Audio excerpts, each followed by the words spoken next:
Welcome back, everyone. Ready to dive into something fascinating. Yeah. Today, we're exploring Feng Shui, but not just the surface stuff. Yeah, not just like where to put your furniture for good vibes. Exactly. We're going deeper, looking at how decluttering can seriously impact your well-being. It's a powerful concept in Feng Shui.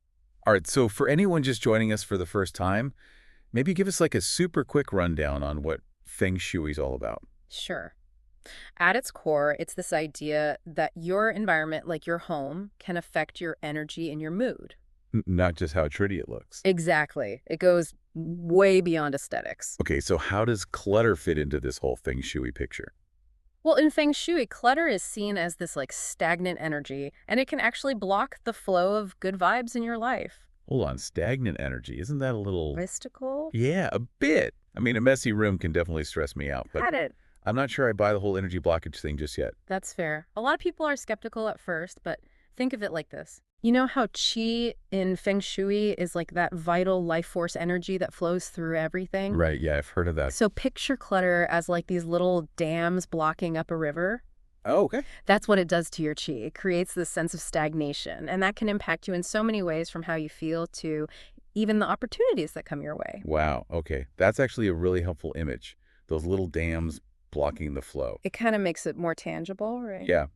So if clutter is like a dam to this chi energy, then I guess Feng Shui decluttering isn't just about shoving things in a closet. Exactly. It's way more than just cleaning. It's about creating a space where that positive energy can flow freely, bringing a sense of peace, clarity, and even new beginnings. So it's like magnifying that feeling of relief you get after finally cleaning out that junk drawer, but on a whole other level. Totally. And it can impact your entire life, not just one drawer. That's powerful. But where do you even begin? Like when you're looking at your entire house, how do you even approach this whole Feng Shui decluttering thing?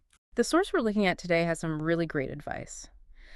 And they emphasize starting with a clear intention. Oh, so you don't just randomly start cleaning. Right. Decide what you want to achieve first. Are you aiming for more peace, more productivity, less stress? What is it you're really hoping to gain? Okay, so it's like setting an intention before you do yoga. Exactly. You focus on the outcome you desire. That makes a lot of sense. Yeah. But even with an intention, tackling a whole house feels overwhelming. Oh, absolutely. Where do you start? The source suggests starting small. Overwhelm is the enemy here. Pick just one drawer, one shelf, one corner of a room, anything. Oh, so it's like small steps, but they can lead to a big impact. Yes. Those little victories build momentum and confidence. I love that. Okay, so you pick your spot, you have your intention. What's next? Do you just start tossing stuff out? Not quite. The source material really emphasizes mindful sorting. Yeah. You want to divide things into 3 categories: keep, donate, or sell, and then discard. Makes sense. But that donate or sell pile can be tricky. Like sometimes it's hard to let go. Oh, absolutely. And that's where the honesty part comes in. Be real with yourself about what actually brings you joy or serves a purpose. Okay, this is where it gets real. What if you're struggling with that whole letting go thing? Mm-hmm. Does the source offer any tips for making those tough decisions? They do. They have some great questions to ask yourself as you go through things. No, like what? Like, have I used this item in the past year? Okay. Does it bring me happiness? Is it really worth the space it's taking up? That's good. It forces you to think about it. Right. You really evaluate whether something is adding value to your life or not. I like that. Okay, but what about sentimental items? Those can be the hardest to part with.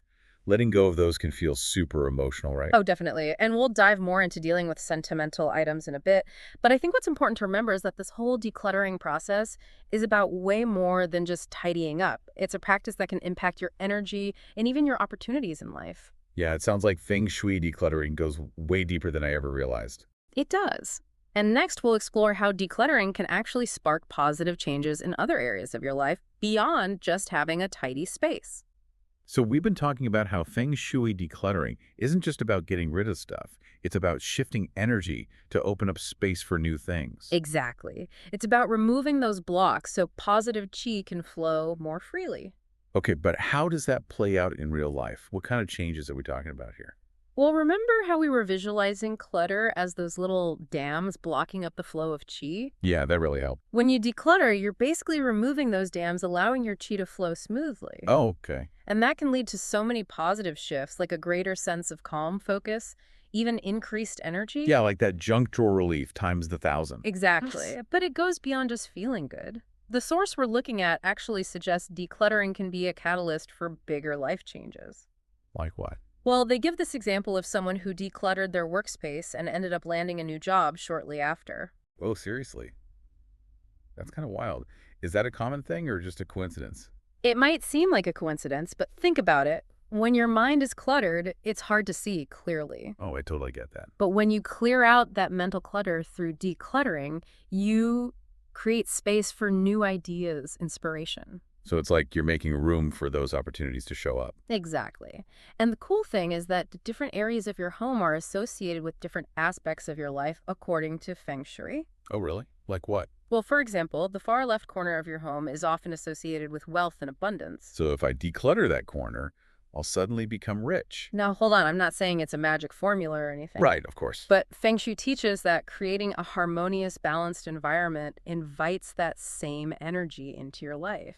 So it's kind of like that outer order, inner calm idea, but on a bigger scale? Yeah, and what's fascinating is that your environment can reflect your inner state and vice versa.